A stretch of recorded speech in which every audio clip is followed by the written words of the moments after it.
Google has a secret it really does not want you to know. The one technology that could destroy the company. Google built it first. But to see how big that mistake was, you first have to see how big Google actually is. 1998. Two students in a garage build a machine that decides how the entire planet finds information. They called it Google. 25 years later, that little search box prints money. One product, hundreds of billions in revenue, every single year.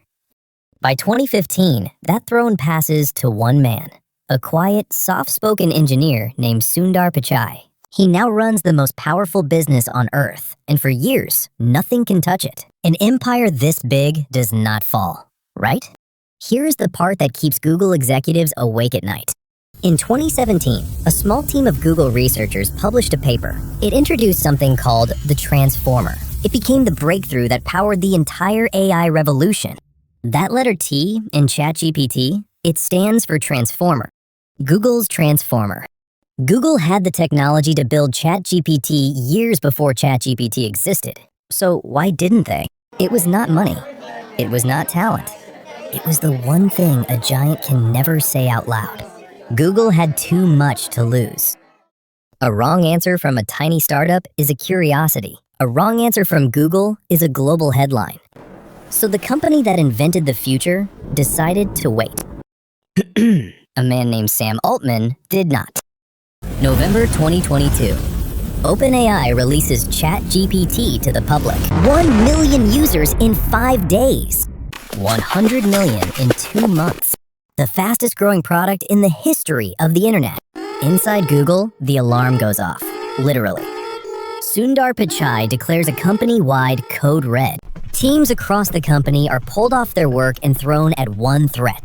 The founders, Larry Page and Sergey Brin, are called back in after years away. The men who built the empire return to defend it.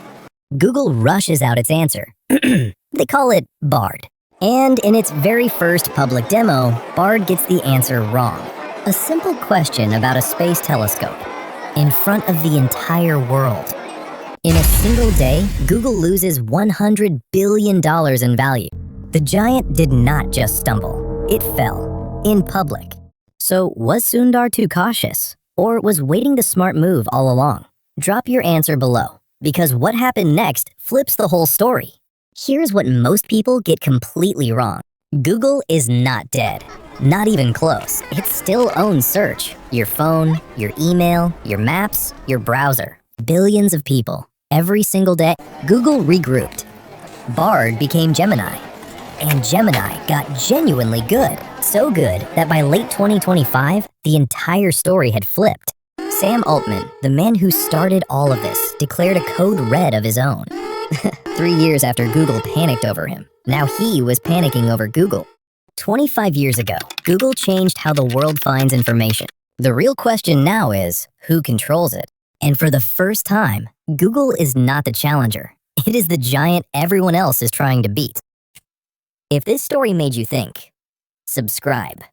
We break down the biggest power moves in AI, tech, and business, so you see what most people miss. Hit subscribe, and we'll see you in the next one.